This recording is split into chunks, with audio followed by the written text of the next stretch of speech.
Hello అండి, నమస్తే. Welcome to our channel Lakshmi Vilas. ఈరోజు మన ఛానల్లో ఒక స్పెషల్ రెసిపీ చూస్తున్నామండి. ఇది వచ్చేసి గోదావరి జిల్లాల స్పెషల్ అన్నమాట. ఇంకా దీనికోసం చెప్పుకోవాలంటే ఇది చూడండి, మనకి సిల్వర్ కలర్లో బాగా మెరుస్తూ కనిపిస్తుంది కదా. ఎవరికి కూడా గోదావరి సైడ్ వాళ్ళకైతే దీని పేరు చెప్పనవసరం లేదండి.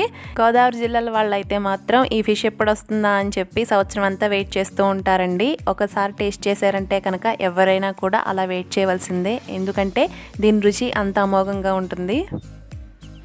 మరి ఇంకా ఆలస్యం చేయకుండా ఈ చేప పేరు ఏంటో మనం ఈరోజు ఏం స్పెషల్ చేసుకుంటున్నామో చూసేద్దామండి. ఈరోజు వచ్చేసి మనం చేపల పులుసు పెట్టుకుంటున్నాం అనమాట. మీరు అనుకోవచ్చు చేపల పులుసు ఇది స్పెషల్ ఏముంది అని, కానీ నిజంగా స్పెషలేనండి. ఇది మనం ఇలాంటి చేపతో అయితే పెట్టుకోవట్లేదు. ఈరోజు వచ్చేసి మనం ఒక స్పెషల్ చేపతో అయితే పెట్టుకుంటున్నాం. గోదావరి వాళ్ళు ఎవరైనా చూస్తే మీకు అర్థమైపోద్దులేండి, మీకు స్పెషల్గా చెప్పక్కర్లేదు ఈ చేప పేరేంటో. ఇంకా మిగతా వాళ్ళు తెలియని వాళ్ళు ఎవరైనా ఉంటే మాత్రం దీని పేరు అయితేనండి పులస అండి. మనం వచ్చేసి ఇవాళ పులసతో చేపల పులుసు చేసుకుంటున్నాము. మా పిల్లలు అయితే చూడండి దాంతో అయితే ఒక ఆట ఆడుకున్నారండి. నిజంగా నేను పట్టుకుంటానని చెప్పి దాన్ని మొత్తం ఎలా పడితే అలా చేసేసారు. ఫైనల్గా నేనైతే వాళ్ళతో ఒక ఫోటో తీద్దామని చెప్పి ఒక్కసారి తీసానమాట. వాళ్ళ చేపను పట్టుకుని అయితే వదలట్లేదండి అసలు. అలాగే వీడియోని ఎవరు కూడా స్కిప్ చేయకుండా చూడండి, చాలా బాగుంటుంది వీడియో. ఈరోజు కొంచెం స్పెషల్గానే ఉంటుంది ఈ వీడియో అయితే. ఇదేంటమ్మా యశు, ఏంటిది? మా బుడ్డోడు అయితే దాని పేరేంటో చెప్తాడు, మీరే వినండి. ఎందుకు చెప్పవు? వీడైతే వాళ్ళ అన్న ఏది చేస్తే అదే చేస్తాడండి. నిజంగా మా పెద్దోడైతే ఈయన మొత్తం ఎంత కామ్గా ఉండేవాడో ఆయన మొత్తం చెడగొట్టేసాడని చెప్పుకోవచ్చు. వాడు ఏం చేస్తే అది చేస్తాడాడు, వాడు అల్లరి మొత్తం దించుతాడండి. చూడండి, మీకు ఈ వీడియో తీస్తే మీకు అర్థమైపోతుంది. ఏంటది? చూసారు కదండి, అలా ఉంటుంది అనమాట. ఓకేనండి, ఇంకా మనమైతే ఇంకా ఈ పులుస టాపిక్లోకి అయితే వచ్చేద్దాము. ఎందుకంటే దీని గురించి ఎన్ని చెప్పుకున్నా కూడా సరిపోవండి మనకి మాటలైతే.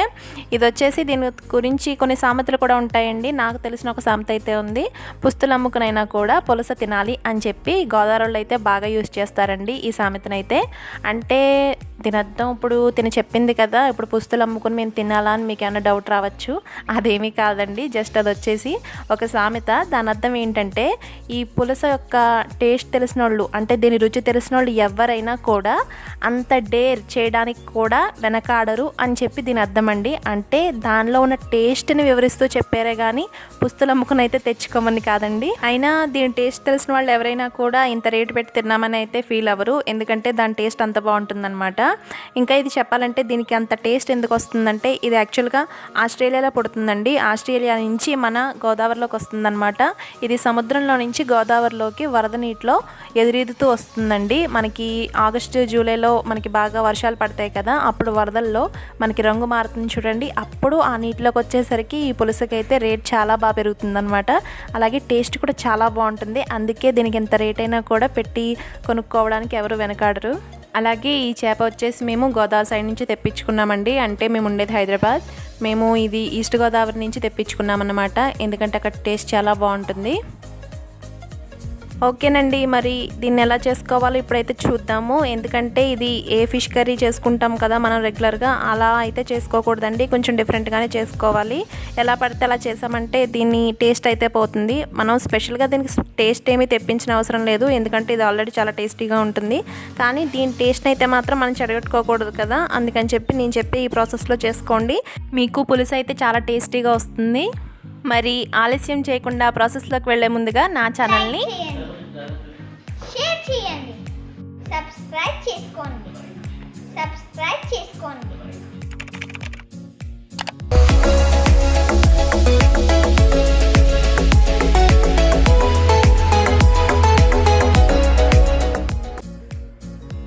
ముందుగా ఆ చేపను అయితే క్లీన్ చేసుకుని ఇలా ముక్కల కింద కట్ చేసుకోవాలండి. ఇలా క్లీన్ చేసుకున్న తర్వాత దీనికి మనం ఉప్పు, కారం, పసుపు పట్టించుకోవాలన్నమాట. అలా ముందుగానే వేసుకోవడం వల్ల ఏంటంటే మనకి ఉప్పు, కారం అనేది ముక్కకి బాగా పట్టి టేస్ట్ బాగుంటుంది. ఇక్కడ నేను కొద్దిగా సాల్ట్ని యాడ్ చేస్తున్నానండి. అంటే మనం కర్రీలో కూడా మళ్ళీ చూసుకుని వేసుకోవచ్చు. నేను ముందుగా వేసుకుంటున్నాను అనమాట. ఒక 2 స్పూన్స్ వరకు ఇక్కడ నేను సాల్ట్ని అయితే యాడ్ చేశాను. దాని తర్వాత కొద్దిగా చిటికెడు అంటే 1 స్పూన్ వరకు పసుపుని యాడ్ చేసుకోవాలి. ఇలా వేసుకున్న తర్వాత దీనిలోకి కారాన్ని కూడా యాడ్ చేసుకోవాలండి. కారం నేను ఇక్కడ కొంచెం ఎక్కువే వేసుకుంటున్నాను, ఎందుకంటే చేపల పులుసులోకి మనకి కారం అనేది కొంచెం ఎక్కువ పడుతుంది. చూసుకుని వేసుకోండి, లేకపోతే అంత టేస్ట్ ఉండదు. నేను ఇక్కడ 2-3 స్పూన్ల వరకు యాడ్ చేసుకుంటున్నాను. తర్వాత నేను ఇంకా పడుతుందండి, నేను కూర రెడీ చేస్తున్నప్పుడు వేసుకుంటాను. ఇలా వేసుకున్న తర్వాత ఈ ముక్కకి ఉప్పు కారం పట్టేటట్టుగా కొంచెం కలుపుకోండి. ఇలా కలుపుకొని పక్కన పెట్టుకోవాలి. దాని తర్వాత కొద్దిగా చింతపండు తీసుకుని నానబెట్టుకోవాలండి. ఇది ముందు నానబెట్టుకుంటే కనుక మీకు రసం బాగా వస్తుంది. మీరు ఇది నానబెట్టుకున్నప్పుడు దీనిలోకి హాట్ వాటర్ని యాడ్ చేసుకోవాలి. అలాగే మీరు తీసుకునే ఫిష్ని బట్టి మీరు చింతపండు అనేది తీసుకోవాలండి. ఇక్కడ నేను తీసుకున్న ఫిష్కి అయితే ఇది సరిపోతుంది. ఇప్పుడు నేను దీనిలోకి హాట్ వాటర్ని అయితే యాడ్ చేస్తున్నానండి. మనం వేడి నీళ్ళు వేసుకోవడం వల్ల రసం బాగా వస్తుంది, ఈజీగా ఫాస్ట్గా వస్తుందన్నమాట. ఇలా నానబెట్టుకున్న తర్వాత దీనిలోకి మనం బెండకాయలు వేసుకోవాలండి. పులుసులోకి బెండకాయలు చాలా బాగుంటాయి. అందుకని చెప్పి ఇక్కడ ఒక 4-5 బెండకాయలను తీసుకుని మధ్యలోకి ఘాట్లు పెట్టుకోండి. అలాగే 4-5 పచ్చిమిర్చిని కూడా తీసుకుని ఘాట్లు పెట్టుకుని వేసుకుంటే చాలా మంచి టేస్ట్ వస్తుంది. మీరు బెండకాయలు వేసుకున్నప్పుడు లేతగా ఉండేవి వేసుకోండి, లేతగా ఉంటేనే బాగుంటుంది. ముదురుగా ఉన్నవి వేసుకున్నారంటే కనుక మీకు అంతగా బాగుండదు. లేతగా ఉన్నవి వేసుకోవడం వల్ల మనం వేసుకునే పులుపు, ఉప్పు, కారం దానికి బాగా పట్టి మంచి టేస్ట్ వస్తుంది. ఇలా చేసుకున్న తర్వాత వీటిని పక్కన పెట్టుకుని మనం ఇప్పుడు మసాలా అయితే ప్రిపేర్ చేసుకోవాలండి. దీనికి ఎక్కువగా మసాలాలు అయితే ఏం యూస్ చేయకూడదు. నేను ఇక్కడ ఒక మీడియం సైజ్ 2 ఉల్లిపాయలు అయితే కట్ చేసుకున్నానండి. మీడియం సైజ్ లాగా, అంటే ఉల్లిపాయలు కూడా 2 తీసుకున్నాను. అవి కూడా సైజ్ వచ్చేసి మీడియం సైజులో కట్ చేసుకున్నాను, ఎందుకంటే ఇవి మనం మిక్సీ చేసుకోవాలి. అలాగే ఇక్కడ నేను ఒక వెల్లుల్లిపాయ మొత్తాన్ని కూడా రేకల కింద తీసుకుని వేసుకున్నాను. ఇందులో ఇంకా మనం అల్లం కానివ్వండి ఇంకేమీ యాడ్ చేయకూడదు. అంటే లవంగాలు అవి కూడా వేసుకుంటారు కొంచెం మంది, అలా అయితే ఏమీ వేసుకోకూడదండి. మనం అల్లం వేసామంటే కనుక మొక్క విరిగిపోతుంది, పైగా అంత టేస్ట్ కూడా ఉండదు. దీని టేస్ట్ తెలియాలంటే కనుక మనం ఇంకా ఎక్స్ట్రాగా ఏమీ కూడా యాడ్ చేయకూడదు. ఓన్లీ ఈ 2 యూస్ చేసి మాత్రమే మనం చేస్తామన్నమాట. ఇప్పుడు ఈ రెండింటిని కూడా మనం మిక్సీ చేసుకోవాలి. ఇందులో మనం వాటర్ యాడ్ చేయకుండా మిక్సీ చేసుకోవాలండి. ఇప్పుడు ఒక మిక్సీ జార్ తీసుకుని దానిలోకి మనం ఈ ఉల్లిపాయలు, వెల్లుల్లిపాయలు యాడ్ చేసుకుందాము. నేను ముందుగా ఉల్లిపాయలు వేసుకుంటున్నానండి, తర్వాత వెల్లుల్లిపాయలను కూడా యాడ్ చేసుకుని దీన్ని ఒకసారి మెత్తగా పేస్ట్ చేసుకోవాలి. మీరు దీన్ని పేస్ట్ చేసుకున్నప్పుడు మాత్రం వాటర్ అసలు యాడ్ చేయకండి, ఎందుకంటే మనకు ఆనియన్లో ఉన్న వాటర్తోనే అది బాగా మిక్స్ అవుతుంది. చూడండి, మనకి ఇది మిక్సీ అయిపోయింది. ఇలా పేస్ట్లా చేసుకోవాలండి. ఇలా చేసుకున్న తర్వాత ఇంకా దీనిలో ఏమీ యాడ్ చేయని అవసరం లేదు. మనం ఇంకా దీన్ని కర్రీ ప్రిపేర్ చేసేసుకోవచ్చు. మనకి ఈ స్పెషల్ పులుసు కోసం మనం కొంచెం స్పెషల్గా దీన్ని కుండలో తయారు చేసుకుందామండి. నేను దీన్ని కుండలో తయారు చేస్తున్నాను. ఈ ఫిష్ పులుసు అయితే కనుక దీనికోసం నేను ఒక కుండ అయితే తీసుకున్నాను. దీన్ని ఇప్పుడు స్టవ్ మీద పెట్టుకోవాలండి. ఇలా స్టవ్ మీద పెట్టుకున్న తర్వాత నేను స్టవ్ అయితే ఇంకా ఆన్ చేయలేదండి, ఎందుకంటే కనుక మనం దీనిలోకి ఆయిల్ మనం స్టవ్ వెలిగించకుండానే యాడ్ చేసుకోవాలి. మీరు స్టవ్ వెలిగించిన తర్వాత ఈ మట్టి కుండ హీట్ అయిన తర్వాత కనుక మీరు ఆయిల్ యాడ్ చేశారంటే మీకు కుండ అయితే పగిలిపోతుందండి. అంటే కింద బీట్లా వచ్చేసి మీకు ఆయిల్ అయితే బయటకు కారిపోతుందన్నమాట. అందుకని చెప్పి మీరు ఎప్పుడు కూడా ముందుగానే మీరు కుండలో ఆయిల్ వేసుకున్న తర్వాత స్టవ్ ఆన్ చేసుకోండి. ఇలా వేసుకుంటే కనుక మీకు ఎన్ని రోజులైనా కూడా కుండ అనేది పగలకుండా ఉంటుందన్నమాట. దీనిలోకి కొంచెం ఆయిల్ని ఎక్కువగానే యాడ్ చేసుకోవాలండి. తక్కువగా వేసుకుంటే పులుసు బాగుండదు, అందుకని చెప్పి నేను కొంచెం ఎక్కువగానే యాడ్ చేశాను ఇక్కడ ఆయిల్. ఇలా వేసుకున్న తర్వాత ఆయిల్ హీట్ అవనివ్వండి. ఆయిల్ హీట్ అయిన తర్వాత దీనిలోకి మనం మిక్సీ చేసుకున్న ఆనియన్ పేస్ట్ని దీనిలోకి యాడ్ చేసుకోవాలి. ఇప్పుడు దీనిలోకి అంతా యాడ్ చేసుకుని మీడియం ఫ్లేమ్లో ఫ్రై చేసుకోండి. మీరు దీనిలోకి మీరు కలిపేటప్పుడు చెక్కతో చేసిందే యూస్ చేయండి, మీరు స్టీల్తో చేసింది అయితే యూస్ చేయొద్దు. మీరు కుండలో ఎప్పుడు ఉపయోగించినా మీరు చెక్కతో చేసింది చేసుకుంటే కనుక మీకు కుండ అనేది ఎక్కువ రోజులు మన్నుతుంది. దీన్ని మీరు లో ఫ్లేమ్లో ఫ్రై చేసుకోవాలండి. మీరు ఇది కొంచెం ఎర్రగా దోరగా ఎగే వరకు కూడా ఫ్రై చేసుకోవాలి. దీని పచ్చివాసన అంతా కూడా పోవాలి. మనకి దీనిలో పచ్చితనం ఏమాత్రం తెలిసినా కూడా కూర టేస్ట్ అనేది అస్సలు బాగుండదండి. అందుకని చెప్పి మనకి ఆ ఉల్లిపాయ ఆ వెల్లుల్లిపాయ పచ్చివాసన అంతా పోయే వరకు బాగా ఫ్రై చేసుకోవాలి. చూడండి, మనకి ఇప్పుడు కొంచెం రంగు మారింది కదా, ఇది కొద్దిగా ఫ్రై అయిందండి. ఇంకా కూడా మనం ఇంకా ఫ్రై చేసుకోవాలి దీన్ని. ఇంకా కొంచెం మనకి ఎలా అంటే మనం వేసుకున్న ఆయిల్ అంతా కూడా పైకి వచ్చేస్తుందండి మనకి ఇది బాగా ఫ్రై అయితే కనుక. అప్పటి వరకు మనం ఇలా ఫ్రై చేసుకుంటూ ఉంటే ఆ పచ్చివాసన అనేది పోతుంది. అందుకని చెప్పి మీరు ఇలా ఫ్రై చేసుకుంటూ ఉండండి. ఇంకొకటి ఏంటంటే కనుక మనం దీనిలోకి కరివేపాకు కానివ్వండి, కొత్తిమీర కానివ్వండి ఏమీ యాడ్ చేయకూడదు. ఇవి వేయడం వల్ల ఏంటంటే మనకి ఆ ఫిష్ ఫ్లేవర్ అనేది తెలియదండి. అందుకని చెప్పి దీనిలో కరివేపాకు కానివ్వండి, కొత్తిమీర ఇంక ఏమీ కూడా యూస్ చేయొద్దు. మీరు కావాలంటే లాస్ట్ ఏదో గార్నిషింగ్ వేసుకుంటే వేసుకోండి, కానీ దీనిలో ఫ్రై చేసేటప్పుడు అయితే ఏమీ వేసి ఫ్రై చేసుకోకండి, అంత టేస్ట్ బాగుండదు. చూడండి, ఇప్పుడైతే కనుక మనకి ఆయిల్ సెపరేట్ అయినట్టు కనిపిస్తుంది కదా. మనకి ఇది బాగా ఫ్రై అయితే కనుక మనకి ఇలా ఆనియన్ పేస్ట్లో నుంచి ఆయిల్ అనేది సెపరేట్ అయిపోతుందండి. ఇలా అవుతుందంటే మనకి ఇంకా ఫ్రై అయిపోయినట్టే. ఇది బాగా ఫ్రై అయింది కాబట్టి దీనిలో ఇంకా మనం ముక్కల్ని అయితే యాడ్ చేసుకోవాలండి. చేప ముక్కల్ని మనం ఉప్పు కారం బాగా పట్టించుకుని పెట్టుకున్నాం కదండి చేప ముక్కల్ని, అవి అయితే దీనిలోకి యాడ్ చేస్తున్నాను. ఇది ఉప్పు కారం పెట్టి బాగా టేస్ట్ ఉంటుందండి. ఇలా ఇప్పుడు నేను ఈ ఫ్రై అయిన దానిలోకి ఆ ముక్కల్ని అయితే యాడ్ చేస్తున్నానండి.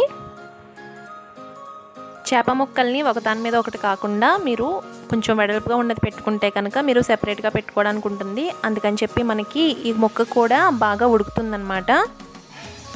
ఇలా అన్నీ వేసుకున్న తర్వాత దానిలోకి మీరు ఉప్పు కారం ఇంకా ఏమన్నా పడతాయి అనుకుంటే కనుక యాడ్ చేసుకోండి. నేను ఎక్కడైతే యాడ్ చేస్తున్నానో అంటే మనం స్టార్టింగ్లో వేసుకున్న దాన్ని బట్టి మీరు చూసుకుని వేసుకోవాలండి. దీనిలోకి నేను ఇక్కడ ఉప్పు కారాన్ని కూడా యాడ్ చేశాను. అలాగే దీనిలోకి చింతపండు నానబెట్టుకున్నాం కదా, దాన్ని కూడా రసం తీసుకుని వేసుకోవాలండి. దీనిలోకి మీరు తీసుకున్న చింత రసాన్ని బట్టి మీరు వాటర్ని కూడా తగినంత యాడ్ చేసుకుని దానికి తగ్గట్టుగా మీకు పులుసు కన్సిస్టెన్సీ వచ్చేలాగా వేసుకోండి వాటర్ని. అలా వేసుకున్న తర్వాత దీనిలోకి మనం పచ్చిమిర్చిని కూడా యాడ్ చేసుకోవాలండి.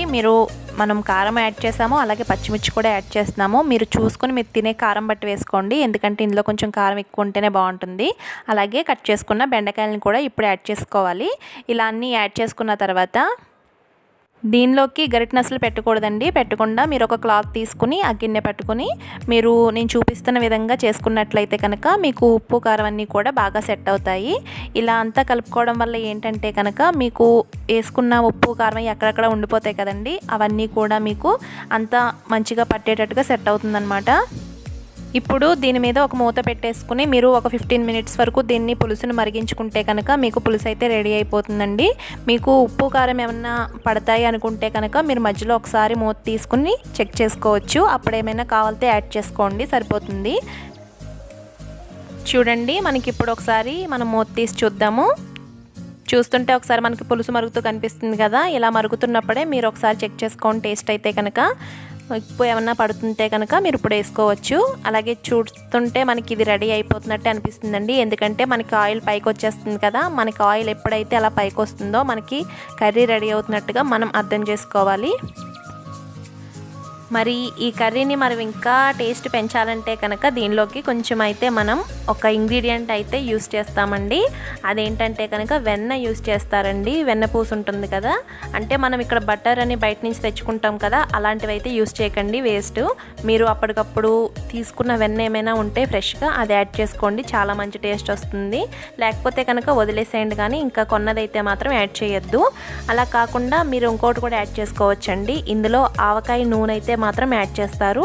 ఆవకాయ నూనె అంటే మనం నిల్వ పచ్చడి పెట్టుకుంటుంటాం కదా, ఆ పచ్చడిలోని నూనెని తీసుకుని ఒక 1-2 టేబుల్ స్పూన్స్ వరకు దీనిలోకి యాడ్ చేస్తారండి. చూడండి, నేను చూపిస్తున్నాను కదా, ఇలా నేను ఆయిల్ తీసుకుని దీనిలోకి యాడ్ చేస్తున్నాను అనమాట. ఎందుకంటే దీనివల్ల టేస్ట్ అయితే మాత్రం చాలా బాగుంటుందండి.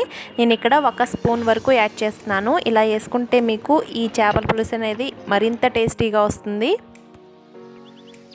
చూడండి, నేను ఇప్పుడు ఇక్కడ ఇందులో యాడ్ చేస్తున్నాను. ఇలా యాడ్ చేసుకున్న తర్వాత ఒకసారి మీరు ఒక 2 మినిట్స్ సిమ్లో పెట్టుకుని ఫ్లేమ్ని మూత పెట్టేసి ఉడికించుకోండి. ఇలా ఉడికించుకున్న తర్వాత మీరు ఇంకా స్టవ్ అయితే ఆపేయాలి.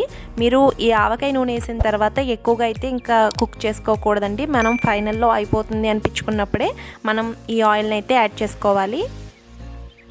ఇలా 2 మినిట్స్ అయిన తర్వాత నేను స్టవ్ అయితే ఆపేస్తున్నానండి. ఇలా ఆపుకున్న తర్వాత మనం ఒకసారి తీసి చూద్దాము. చూడండి, మనకి ఆయిల్ అంతా కూడా బాగా పైకి వచ్చేసింది కదా. నేను దీనిలో కొత్తిమీర అయితే ఏమి యాడ్ చేయట్లేదండి, మీ ఇష్టమైతే వేసుకోండి, కానీ ఇవేమీ యాడ్ చేయకపోయినా కూడా పులుసు అయితే చాలా టేస్టీగా వస్తుందండి. అలాగే ఈ పులుసుకి ఇంకొక ప్రత్యేకత కూడా ఉందండి. అదేంటంటే కనుక మనం చేసుకున్న రోజు కాకుండా ఈ పులుసు మరుసటి రోజు కనుక తిన్నట్లయితే దీని టేస్ట్ అయితే ఇంకా రెట్టింపు అవుతుంది. ఎందుకంటే కనుక అది ఒక స్పెషల్ అంతేనండి దీనికైతే. ఎందుకంటే ఎవరు కూడా చేసుకున్న రోజు కాకుండా మరుసటి రోజు తీసుకుంటే కనుక దీని టేస్ట్ రెట్టింపు అవుతుందని చెప్పి ఎవరైనా కూడా మరి వెయిట్ చేయాల్సిందేనండి, తప్పదు. ఓకేనండి, ఇక్కడైతే కనుక మనకు పులుసు అయితే రెడీ అయిపోయింది. చాలా బాగుందండి టేస్ట్ అయితే కనుక. అంటే నేను సాల్ట్ చూస్తాను కదా, అప్పుడు చూశాను, చాలా బాగా వచ్చింది టేస్ట్ అయితే కనుక. మీరు ఎప్పుడైనా పులుసు చేసుకుంటే కనుక నేను చెప్పిన ఈ మెథడ్లో ట్రై చేయండి, చాలా బాగా వస్తుంది. అలాగే దీన్ని ఇప్పుడు తినడానికి అయితే లేదు కదా, రేపు తింటానన్నమాట. చాలా టేస్టీగా ఉంటుంది. ఓకే ఫ్రెండ్స్, ఈ వీడియో మీకు బాగా నచ్చింది అనుకుంటున్నాను. మీకు కనుక ఈ వీడియో నచ్చినట్లయితే లైక్ చేయండి, తప్పకుండా అందరికీ షేర్ చేయండి. అలాగే నా ఛానల్ ఎవరైనా సబ్స్క్రైబ్ చేసుకోకపోతే సబ్స్క్రైబ్ చేసుకోండి, ఎందుకంటే ఇటువంటి మంచి వీడియోస్ మీరు ముందు ఎన్నో చూడొచ్చు. Okay friends, thanks for watching. By.